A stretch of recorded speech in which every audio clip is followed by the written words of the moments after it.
Hi, I'm Matthew from Ludovox.fr, and today I am with Matthew Dunstan. Hello. Hi.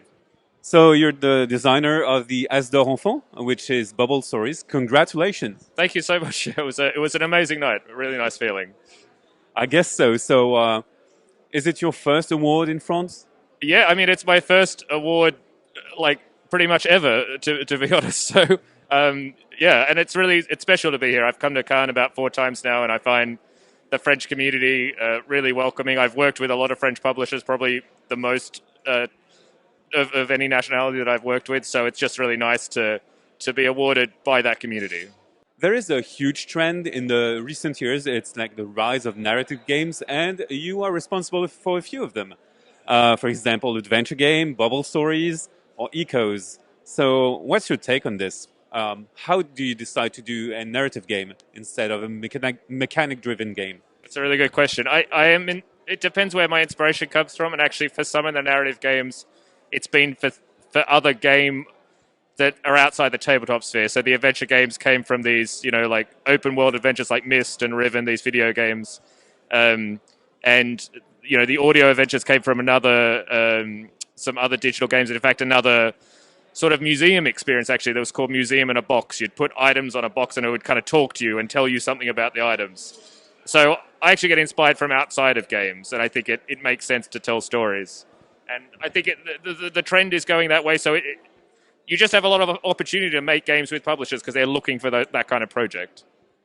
So you're a game designer, but you're also, I guess, a writer. That makes you a writer. And you worked with Dave Neal, I think, on Ecos, right? Yeah, so I wouldn't really call myself a writer. Dave is definitely the writer. He's an extremely talented just writer. Outside of being also a talented game designer, he wrote the latest Sherlock Holmes Consulting Detective box, the Baker Street Irregulars. And I think, for me, actually, the reason I collaborate with Dave and with other people on these narrative games is to get that other skill set. I think my strength is still in giving a mechanical framework for these games to operate, because even though narrative games are all about the story, that you still need some mechanical twist or way that, there's some game there. There's some sort of puzzle. How are you going to deliver that to the players? How do you kind of, how do you give them the information? What are they actually doing in the game? It's not just about the story. So I think that's my strength. And then if I work with an extremely talented writer and sort of narrative puzzle maker, I'd almost say, in Dave, then that's a really good combination. And you have in your portfolio of published games, you have like very small games like Echoes or Bubble Stories, and you have huge games like Monumental. How does that happen? Do you wake up and do you say, "Oh, I want to make a small game now," or a game for kids, or a big game? It's almost by mistake. I just keep going. It's like, oh, it's big now. It's like, oh, I should have stopped a bit earlier. No, I think I am driven by novelty. I would prefer to play outside of my own games. I prefer to play every game 1,000 games once than one game 1,000 times, probably. And I think in my designing, that's the same. I always am looking for new experiences and new sort of challenges. I don't want to do the same thing twice, and that's why I have such a wide array of games. Sometimes it is also like I'm kind of curious. I'd like to design a children's game. Bubble Stories is sort of interesting because the game that became Bubble Stories wasn't a children's game to start with. It was a more, family level narrative sort of adventure, and Blue Orange sort of saw potential for the game to be without text and to be actually really good for children. And I mean, they did an amazing job to get the game to where it is now. And how do you develop a game like Echoes, for example? Do you test a lot? Did you do the voice acting yourselves? Yeah, that was probably the most interesting prototyping experience. I got family and friends to record some voices. We tried to find sound effects on the internet clips. Neither Dave nor I are any sort of sound technicians or anything, so we sort of cut them together, had them as sound files on a computer that you would play. And we just made a small sort of demo scenario, so shorter than what you see in the boxes now. But we knew we needed to get a publisher on board early in the process because, I mean, playtesting narrative games is already very difficult in the sense that it's hard to get the same group to test the same game twice but this is even harder in that the kind of technology needed to even get it to a point to know whether the puzzles are working. Because, if the sounds are just not quite right in how they're recorded, or they're not going to evoke the right kind of thing, or like, oh, that's a door, or that person is walking differently to that person, and that gives me information. So we were really, really fortunate that Ravensburger saw, they saw that demo and they saw the potential. And then from then, we're really working together. And it's a really collaborative process with them, with us writing the kind of scenarios, giving suggestions for sounds, and then them going and prototyping those sounds with a sound studio, doing play testing and things like that.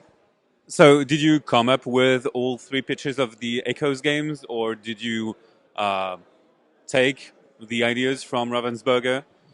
No, so they're all from us, and in some ways, sometimes Ravensburger will suggest themes, or they'll say, we might have an idea of, that theme doesn't quite work, or we're trying to balance also kind of the level of the games, because they're kind of family games in a way, but you don't want them to be too dark. And these kind of games often get into, the dancer is probably it can be quite dark. Yeah. So it's just trying to find the balance with that. But no, we wrote those, and The Ring is just out in German now, and hopefully will come to French soon. That's also us. And I think in the future, we'll mostly write them, but there might be instances where other guest writers come on and do their own thing. So you said something that really piqued my interest. You said in the future. Does that mean that we will see other Echoes games? Yeah, so I mean, the 4th box is already released in German, and I hope it will come to French. It was just released earlier this month, I think.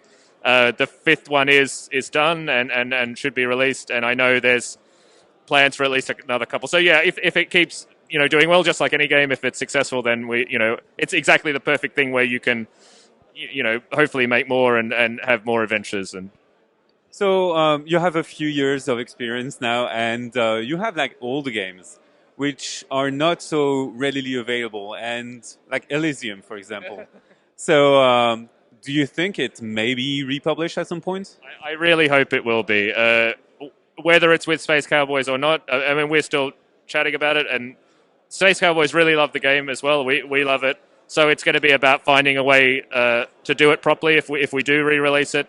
But if not, then yes, I would definitely hope that we'll find another home for it. It does hold it's one of my probably games I'm most proud of in terms of a design. It's closest to probably the types of games I enjoy the most. So I hope it will get another life sometime.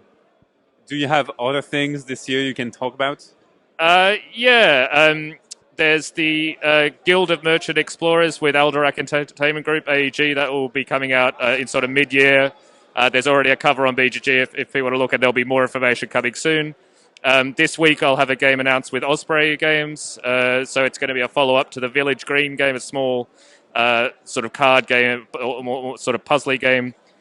We should have a game with Plan B later, coming out in the middle of the year, but that hasn't been announced yet. I also started a new sort of publishing company of print and play games called Postmark Games, and we release a game called Voyages. So that's just for anybody to kind of buy and print off at home. So that's also going really well, and we're looking at always making new content for that. So yeah, plenty of stuff. I think that's all I can remember. Or there's probably some other Vivid Memories has just come out in French, I think. I'll remember. So I should be better at this. I'm not a pro at the whole interview thing, so that's what I've got. That's a lot still. Again, congratulations for your As d'Enfant. I think this wraps up our interview. See you on Lootbox.fr. Bye-bye.